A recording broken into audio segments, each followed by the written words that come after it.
Hello, everyone. This is Dr. Leanne Lucas, and today I have a special guest. This is Dr. Karen Townsend of KTownsend Consulting. We are very good friends. We've known each other since, for the beginning of time. And we're also in the same sorority, Alpha Kappa Alpha Sorority Incorporated, which is a Black sorority.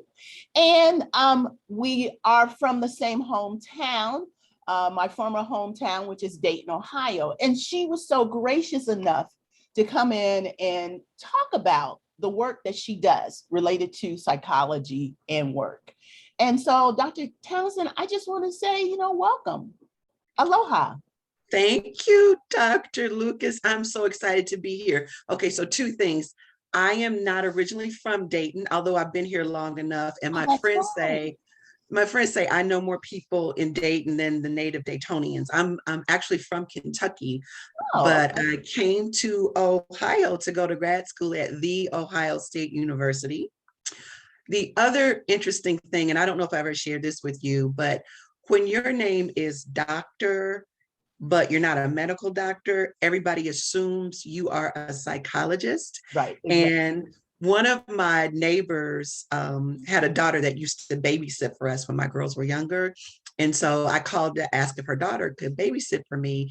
And she said, well, I'll ask her, but Friday's her birthday. And I was like, oh no, if it's her birthday, no need, don't ask her. I don't want to infringe on her birthday activities. And she said, well, since you're a psychologist, I guess you know that for sure.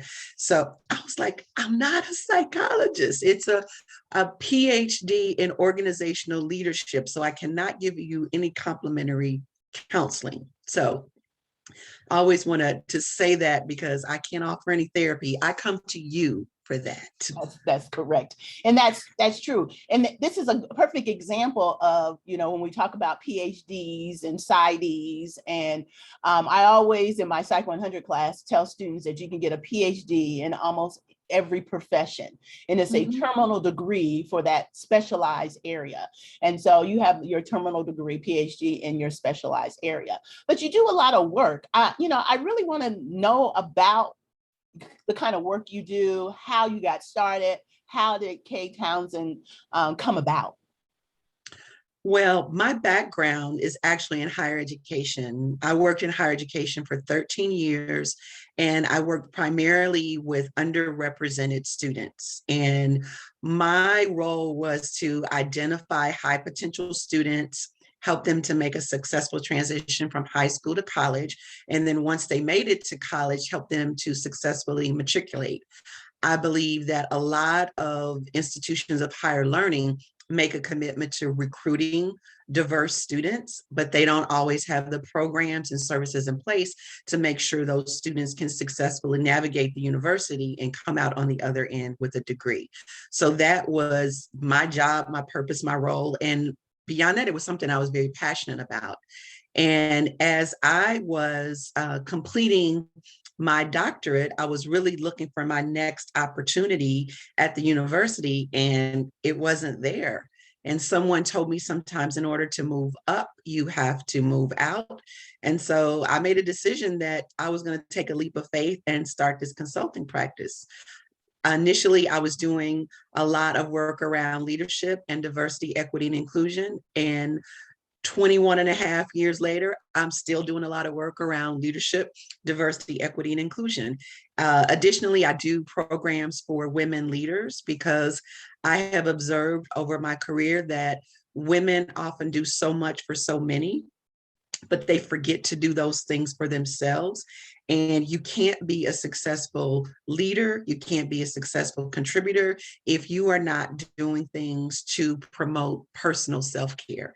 One of the things that I've seen over the past couple of years because of the pandemic is now we're having more conversations about emotional wellness and mental health and self-care.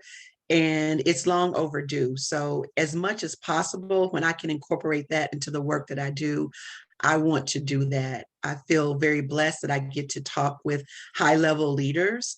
And when I'm having conversations, it's not just about how can I help John Smith hit the numbers, hit our performance goals, and help to be more profitable.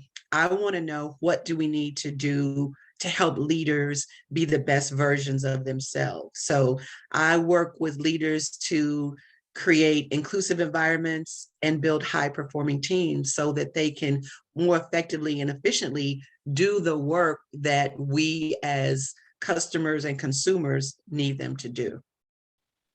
Fantastic.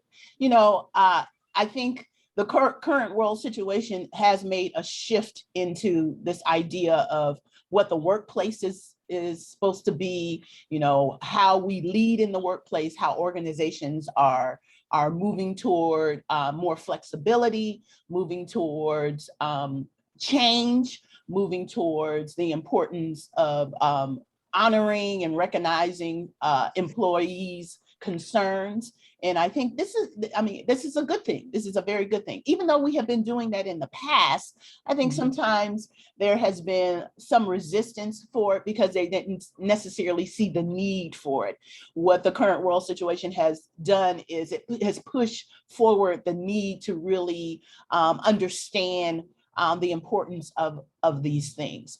Now, in your experience, what have you found to be, the best leadership style or the characteristics of leaders? What kind of organizations tend to create synergy in their leadership? Do you have any insights on that? Well, I really think the most effective leaders are those who are committed to, number one, knowing who their team members are, knowing what they are good at, and knowing what they want to be good at. I was talking to a COO recently, and I said, when was the last time you asked your team members, is there anything that you would like to do for our organization that you haven't been asked to do? And she was like, wow, I've never asked that question. And in her leadership role, she was feeling that there were so many things on her plate that she couldn't function at the highest level. But when she posed that question to her staff, there were two people who raised their hand and said, this is something I'd really like to do for our organization. And that leader was able to delegate that role to that person, so they were able to contribute to the organization in a way that they've never been able to do before. So they felt empowered and valued and affirmed. So it was a win-win. It was a win for the leader. Now there's something off my plate. It was a win for the contributor. Now's a way I can shine that I haven't been able to do before. And it was a win for the organization. So I think leaders need to know who their team members are. They need to know how they can contribute. They need to know what they're passionate about. Les Brown talks about people who play to play versus people who play to win. People who play to play come to work and they do just enough to get by. They're probably not going to come early. They're not going to stay late. They're not going to raise their hand for extra responsibilities. But people who play to win, they are, how can I be a better contributor? How can I make a difference? I'm going to come early. I'm going to stay late. I'm going to be a person who figures out how to help our team win. And leaders need to create teams where people are playing to win, not just playing to play. But that starts with knowing who I am as a leader, knowing what my strengths are, and also knowing what my weaknesses are, and not being afraid of that, but creating a team that can build me up in those areas where I'm not the best. My husband laughed at me some months ago because we were talking about Excel spreadsheets. Now, don't tell anybody, Dr. Lucas, but I don't know how to do an Excel spreadsheet. I'm intimidated by all those graphs and numbers and formulas. I don't know how to do it. And so he was saying, don't feel bad. I just know the basics too. So he said, I can't believe you don't know how to do an Excel spreadsheet. I said, I don't, but I can create content for a workshop and I can write a speech really quickly. I know what my superpowers are. So leaders need to know what their superpowers are and then find people on their teams who can step in that place and fill the gap. So unapologetically, I can operate in my bliss and then I can let you operate in yours. So that's important. I think leaders need to know again, who they are, and they need to recognize the people on their teams. There are so many times organizations say, okay, we need to do the Myers-Briggs, and we do these type indicators, and we know what we are. I don't know all the A, B, C, D, E, F, Gs of what I am. I know I'm an extrovert. The other stuff I can't remember. But if I know that I'm an extrovert, I should also be able to recognize the introverts. And I need to be able to adjust my way of leading when I'm working with those people who have a different style. All too often, people who are introverts are overlooked because they're quiet, they're thinking. They may not contribute in the large staff meeting because they're processing. As a leader, I need to recognize that not as a weakness, but as a strength. I'm the type of person who speaks first and thinks later, which can get me in trouble. And other folks think first and then speak. But all of these people can contribute to a winning team. That's something that leaders need to really be aware of. Leaders need to be willing to serve. You know, we've had conversations about being a servant leader. I need to demonstrate to my team members what that looks like, that I'm not above doing anything that I'm asking you to do. And again, just back to the whole self-care piece, I think leaders need to understand that self-care is important, and they need to model it, and they need to create an environment where people know that they can take that time for self-care. Exactly, exactly. I like the fact that you said the contrast between extroversion and introverted employees, because you're absolutely right. I'm E off the chain. I'm an extroverted off the chain, and so I'm the one that's always running my mouth and saying things and have something to say. And the introverted colleague or the introverted person takes it all in, and then they can summarize and be reflective of what has just taken place, versus us extroverts. We're so busy in the moment, sometimes we miss things. And so even with myself personally, sometimes I have to rein myself in a little bit and say, pull your inner introvert out so you can grasp and hear some things. That has been really helpful as an extrovert doing Zoom, because you mute yourself, you have to pay attention and listen, and it has developed my inner introvert to come out and be more introspective. So I think that's an excellent point that you bring to the table. Now, in relationship to diversity, because I know you've done diversity work, how has diversity work changed? What's the trends? What is happening in that area now with organizations? Well, it's interesting that you asked that question, especially at the time and place we are right now.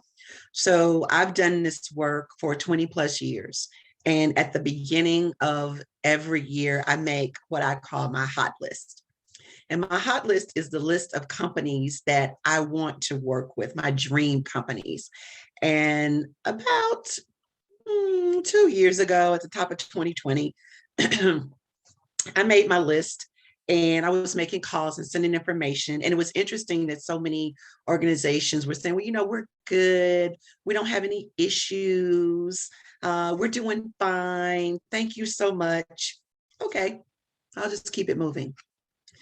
And then on May 25th, because everybody was at home as a result of a global pandemic, sitting in front of our televisions, we saw George Floyd murdered.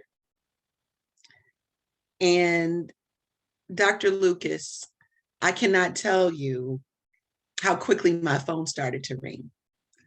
And all of a sudden, the organizations that said, we're fine, we're good, it was like, hey, we need to schedule some time to talk with you, and we'd like to launch a DEI program. So one of the things that has changed is now diversity, equity, and inclusion is important. It's a priority. I own my own business, but if I wanted to have a role as a chief diversity officer, I could have one because now it seems to be important and relevant and timely. Um, my hope is that this momentum and this interest will continue.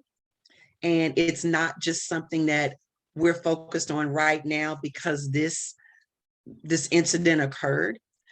And I can look at organizations and determine which ones are serious and which ones aren't.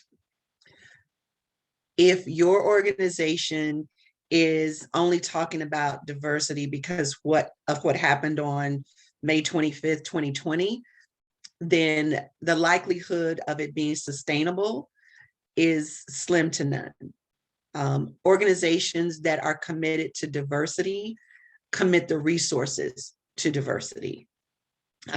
Years ago, when I worked at The Ohio State University, I worked in what at that time was called the Office of Minority Affairs. Now, I believe it's the Office of Diversity and Inclusion. But I had the great honor to work with Dr. Frank Hale, who was the Vice Provost for Minority Affairs. And Dr. Hale would always say, commitment without cash is counterfeit. So as organizations look at their DEI programs, the question is, how committed are you? Is there a budget? Are there resources? And when I say resources, I mean financial and fiscal, but also people. Do you have one person in your diversity office for an organization of thousands of people? What support does that person have in order to be successful? What are your short-term and long-term goals? Are you doing something beyond training? Because I like to call it education, not training. Someone told me you train dogs, you educate people. Are you doing something beyond training? Because people in your organization will say, you know what, I can sit through this diversity training class and then go back to life as usual. What happens after the training? I want there to be transformation, not just training. So organizations that are serious about this work are making serious investments of time, of money, of resources, and making it a part of their strategic plan. Because this is the other thing I know. As long as there's someone who's driving diversity, equity, and inclusion, it's a priority. But if the person who's driving it decides to retire, decides to move on to another organization, heck, hits the Powerball, mega bucks, and decides to move to the south of France, who is the driver? If it's not a part of your strategy, if it's not a part of your mission, vision, values, and goals, then it's not going to have the level of sustainability that is required to keep that momentum going. Absolutely, absolutely. And I like the fact that you said the difference between education and training, because we hear a lot about training. I even have a chapter in the book I'm using that talks about training. And I like that kind of shift of thinking in terms of we're educating, we're not necessarily training, even though training has a long-standing definition in relationship to kind of organizational work. Now, yeah, and I can't take credit for that little soundbite. Actually, I was told that by Jane Elliott. Many people know Jane Elliott from the Brown Eye, Blue Eyes experiment, and I had an opportunity to meet her. And I was just so excited, like a little kid seeing a celebrity. And I was like, oh, Mrs. Elliott, I love your work. And I use it and I do diversity training. And she was the one, she said, She said, we train dogs, we educate people. And so I adopted that and I used that because it's so true. Yeah, it is very, very true. Very, very true. Even my psychology channel is Psychology for the Masses. So, my goal and objective is to reach a broad net of folks and give them the diversity of psychology. So what about performance? Do you do any work around performance appraisal, performance work in your work in the past or in the near future or the present? Have you done anything about evaluation of employees? with I management? that is not my area of expertise, Okay. but what I'm suggesting to many of my clients is that, especially as it relates to diversity, equity, and inclusion, is that built into how you are evaluating performance? Because we can say we value diversity, and I like to follow that up with we value diversity, therefore we will. So if it is important and if it's a priority, are we asking our leaders, how are you incorporating this into the work that you do?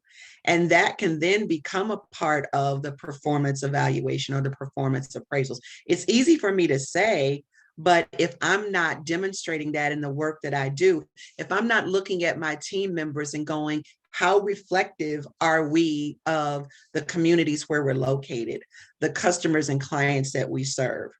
Because if we're not reflecting that, then we really aren't doing what we could do as it relates to diversity, equity, and inclusion. Okay.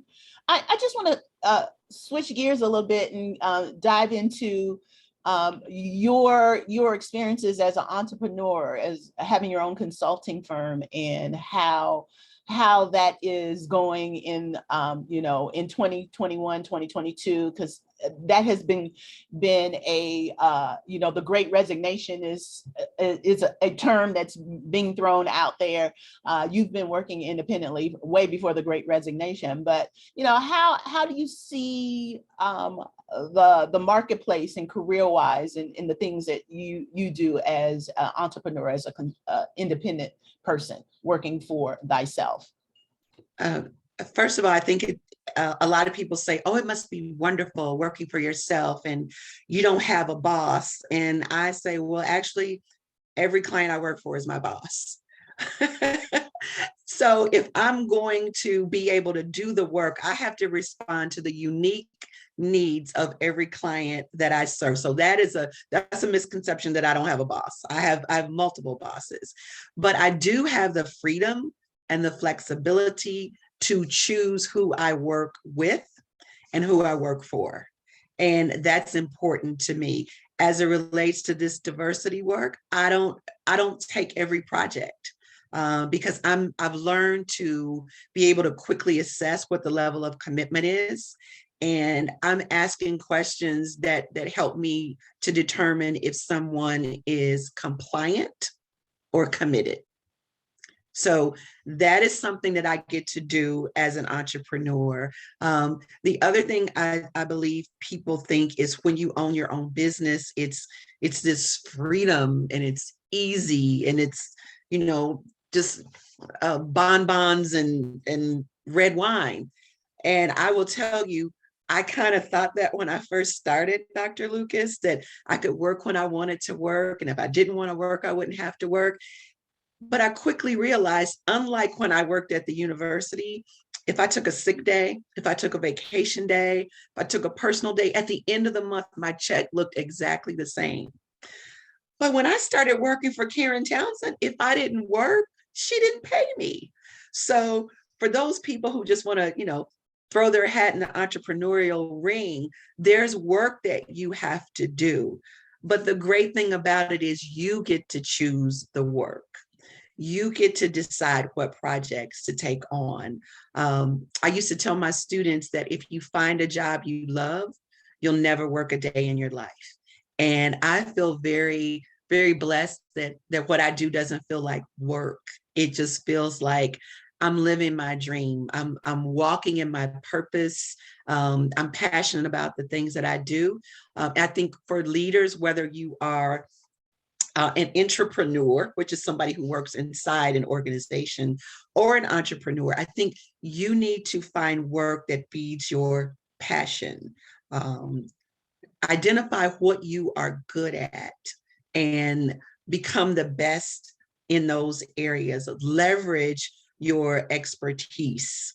I just shared with someone today, when I was in the first grade, I got in trouble for talking too much. And that was back a long time ago when God was young and the earth was new and they did corporal punishment. Back in the days when you got swatted on your backside, okay? That's how old I am. That's how old I am. I often wish I could find my first grade teacher to tell her, I got in trouble for talking, but now people pay me to talk. There So it is. There it is. if you're going to be an entrepreneur, find something that you love, find something that you're good at. I would never launch a business doing Excel spreadsheets. Don't know how to do it, don't like it. But if I can share my wisdom, my passion, my expertise, then that's a great day for me. And I think, again, back to leaders need to know who they are and they need to know who their people are. And I think that's transferable whether you work for an organization or whether you work for yourself. Absolutely. I'm going to end it with those very wise words. And I really want to say thank you for taking this time to talk to me and my students and give us some insight into the work that you do and the change that you are a catalyst of. So I just want to say thank you. Thank you very much. Thank you, Dr. Lucas. And I will say mahalo, which is thank you in Hawaiian.